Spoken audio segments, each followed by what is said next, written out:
náttúrulega svona fyrst komið þið saman svona sem allur hópurinn 17. mánudaginn 17. eða eitthvað. Já, þá plönuð fyrsta æfing. Ég svona á aðeins eftir að hugsa þetta, það Valur og Blómberg spila þarna á sunnudeginum og við erum með nokkuð marga leikmenn í þeim leik í Evrópukeppninni. Þannig að ég svona þarf aðeins við þurfum aðeins að skoða mánudaginn og hugsalega hvort við hittumst eitthvað fyrr, jafnvel með þá leikmenn sem ekki í þeim leik, en eitthvað sem ég átt að skoða.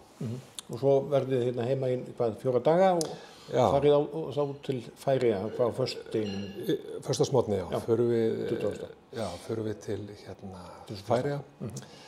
Spilum þar æfingarleik við færeyska liðið á laugardegi og svo samkvæmt plani sameiginlega æfing með færeyska liðinu á sunnudeginum. Sem það svolítið spennandi og skemmtilegt að sjá hvernig kemur út. Já, Færeyingarnir náttúrulega svona í sömu sporum, þeir eru að fara einnig á stórmótin, eða þetta Já, Þeir eru svona kannski í svipuðum pakka eins og Vincent að segja. Já, þeir eru náttúrulega bara búin að gera þetta mjög vel og bæði í karla og kvenna handboltanum. Gera frábæra hluti og eru að byggja upp bara mjög skemmtilegt lið og við höfum farið nokkru sinnum til Færeyja og þær hafa komið hingað í æfingaleiki og náttúrulega mótsleikinn núna líka upp á síðkasti, þannig að við erum búin að eiga bara mjög góðu samstarfi við þá og mér sýnist að stefni það að það verði svo áfram sem að gerur báðum liðum gott. Undirbúningurinn skammur en þetta 3. stórmótið þitt, þannig að þú ert svona áðin reynslunni ríkari af því að búa liðið undir stórmót með svona tiltölulega skömmum fyrirvara?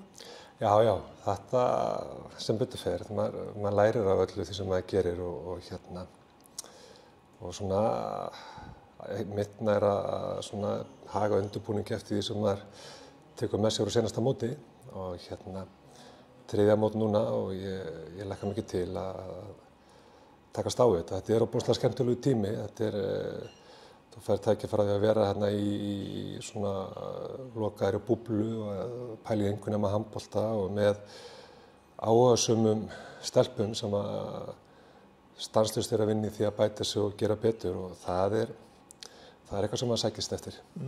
Svo farið beint frá Þórshöfn til Þýskalands?